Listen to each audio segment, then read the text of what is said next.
खां पहिरियों तव्हांखे कुझु लेयर लिखणा आहिनि। जीअं मां हीअ लिखी छॾिया आहिनि, तव्हांखे मां ॿुधाईंदो हलां। ऐं हीअ मां लिखी छॾिया आहिनि ऐं हिन खे तव्हां एनिमेशन कहिड़ो ॾींदो, हीअ जेको रेन खां मथां एनिमेशन आहे, ठीकु आहे दोस्तों। इहो एनिमेशन ॾींदो ऐं उनखां पोइ तव्हांखे क्विक सिल्वर सां हिकु इफेक्ट मिलंदो, तव्हां डाउनलोड कंदो। मां तव्हांखे ॾेखारे छॾियां, इफेक्ट ते वेंदो, तव्हां इहो डाउनलोड कंदो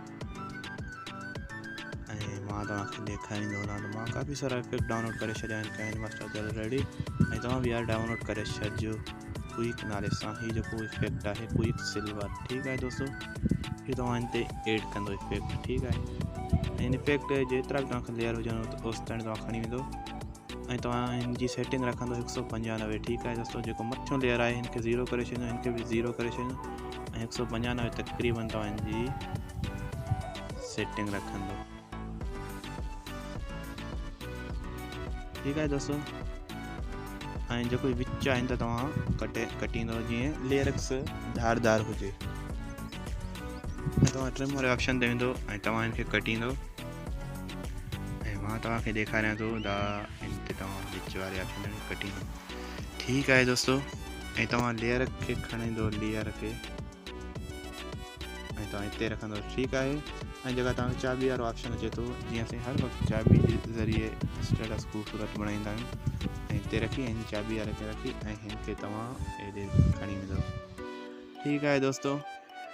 ऐं वरी तव्हां हिन खे बि ईअं ई कंदो, इफेक्ट खे खणंदो हितां, ठीकु आहे दोस्तों, हिते ई।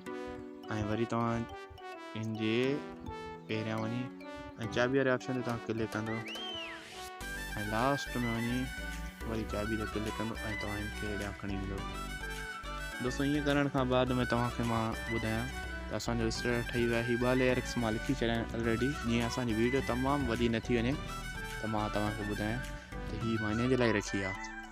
ऐं मां तव्हांखे थोरो प्ले करे ॾेखारियां थो कीअं ठहियो आहे असांजो हीअ स्टेटस दोस्तों। जेकॾहिं तव्हांखे यार वाकई में बि स्टेटस असांजा पसंदि था अचनि ऐं असांजो हीअ जेको कॉन्टेक्ट आहे काइनमास्टर जे ज़रिए, इहो जेकॾहिं तव्हांखे पसंदि अचे थो त हिनखे यार लाइक ज़रूरु कयो। ऐं जेका तव्हांखे ॻाल्हि सम्झ में नथी अचे त वीडियो में तव्हां कमेंट्स ज़रूरु कयो हेठि, ठीकु आहे। ऐं दोस्तों जेको असांजे व्हाट्सएप ग्रुप में शामिलु थियणु चाहे थो त लिंक हूंदी डिस्क्रिप्शन में ऐं तव्हां हुन में शामिलु थी ऐं असां सां बि राब्तो करे सघो था ऐं तव्हांखे काइनमास्टर जो मटीरियल बि उते मिली सघे थो।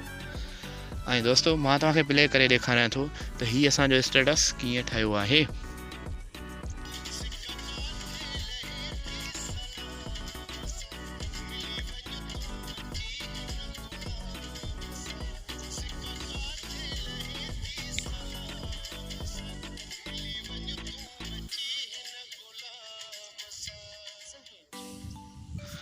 ऐं दोस्तों तव्हां ॾिसी वरितो त तव्हांखे हीअ कीअं लॻो स्टेटस। जेकॾहिं यार वरी मां बि चवां थो त वरी जेकॾहिं तव्हांखे वीडियो पसंदि आई आहे हीअ असांजी त लाइक ज़रूरु कयो यार। असां बि काफ़ी सारी महिनत कयूं था तव्हां दोस्तनि जे लाइ।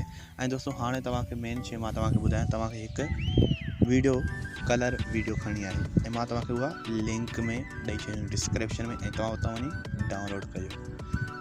ऐं दोस्तों जेकॾहिं तव्हां हीअ काइनमास्टर डाउनलोड आहे कयो या छा था कयो, लिंक अथव डिस्क्रिप्शन में, तव्हां यार डाउनलोड करे वठो यार। जेको बि सामान मां तव्हांखे ॾींदुसि उहो डिस्क्रिप्शन में ज़रूरु मौजूदु हूंदो, ठीकु आहे दोस्तों। ऐं तव्हांखे लेयर ते वञिणो आहे ऐं मां हिकु तव्हांखे बैकग्राउंड ॾींदुसि जेको वीडियो बैकग्राउंड, ठीकु आहे। हीअ ॾिसी सघो था ऐं हुनखे तव्हां फुल स्क्रीन कंदो, फुल स्क्रीन ते करे ऐं हिन ते वीडियो ते तव्हां क्लिक कंदो। वीडियो ते क्लिक करण खां पोइ तव्हांखे हेड ऑप्शन में वेंदो, बिल्डिंग में वेंदो, बिल्डिंग खां पोइ तव्हांखे मल्टीप्लाई करे छॾींदो, बसि तव्हांजो स्टेटस तयारु थी वियो। ऐं दोस्तों वाकई स्टेटस ही मूंखे ॾाढो वणियो आहे दिलि सां। ऐं यार हिन ते महिनत बि मां ॾाढी कई आहे, काफ़ी सारे ॾींहंनि खां पोइ 3 ॾींहंनि खां पोइ ही मां वीडियो वरी अपलोड कई आहे ऐं तव्हांखे पसंदि ईंदी यार ज़रूरु लाइक ज़रूरु करे छॾिजो। ऐं दोस्तों हाणे मां लास्ट दफ़ा तव्हांखे वरी प्ले करे ॾेखारियां थो त ही कीअं ठही आहे। ॾिसी सघो था दोस्तों ज़बरदस्त तरीक़े सां असांजो ही स्टेटस ठही चुको आहे। ऐं असांजे चैनल ते काफ़ी सारा वीडियो ऑलरेडी मौजूदु आहिनि। जेकॾहिं तव्हां उन्हनि वीडियो खे नाहे ॾिठो त यार हिन छा था कयो, वीडियो खे ज़रूरु ॾिसिजो। ऐं दोस्तों मिलूं था कंहिं नई वीडियो में, तेसिताईं पंहिंजो ख़्यालु रखिजो, दुआउनि में यादि रखिजो।